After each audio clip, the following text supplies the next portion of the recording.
Hey everybody, Bill here, Restored Hot Rods. Sometimes my brain just gets stuck in one mode and I gotta walk away and come back before I can see at a different angle. I was getting ready to set the front body mount and realized I haven't got the insulators, the rubber insulators in the cab mounts yet. And that's gonna take it up another 5/8 or 3/4 of an inch. Okay, so went ahead and got that done. Then I realized I can raise the radiator up 2 inches. That'll help clear that cross member. Then I also realized, wait a minute, I don't have to use this big old radiator. I was using the original radiator as kind of like a template to buy a replacement. But I can get another radiator, like say for a Mustang, 60-something Mustang. It's like, I think it's almost 4 inches narrower and 4 inches shorter with a fan on it, electric fan, for the same price. Under 200, $150, something like that. It's cheap. So I don't have to do all that modifying. So that front cross member, I just notched it down a little bit, put a piece of angle iron on it, so I have a nice solid place to put the front mount. I'll show you what I'm talking about.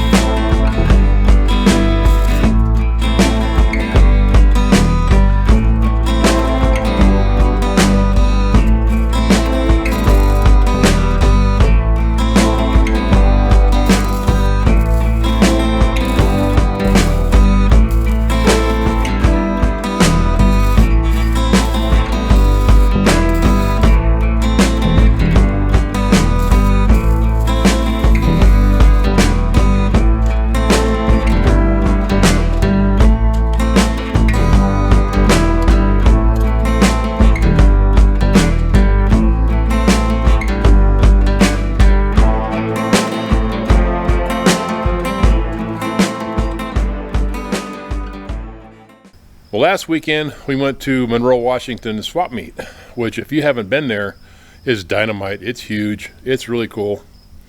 Got all kinds of good deals. I'm not going to go through them all right now. But I'm back on the job, on the Jimmy. I played around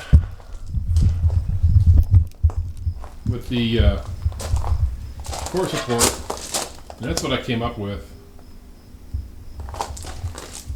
What they end up doing, they end up notching the ears off the top of this cross member and put that piece of angle on there. I got to finish welding it up yet. Then I extended this core support down, made a bracket, rubber mounted it, bolted it to that. Had to do that because the stock radiator couldn't fit.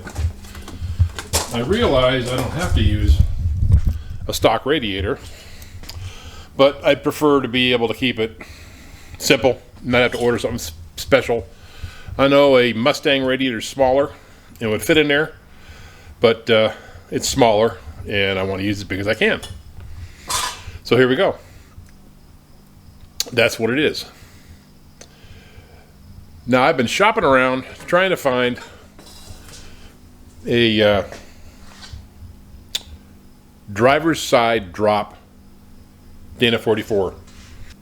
I really wanted to use the 4L60E and the transfer case I got with it because they're in really good shape. Problem is,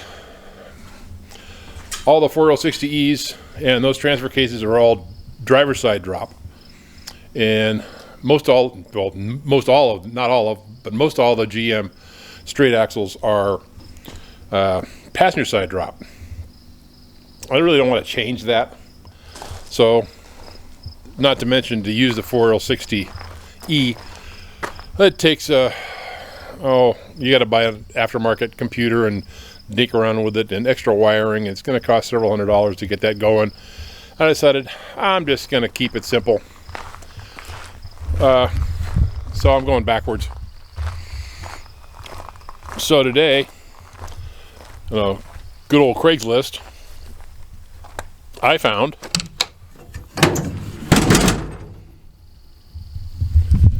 old school turbo 350 with the what you call it, adapter. With the adapter for the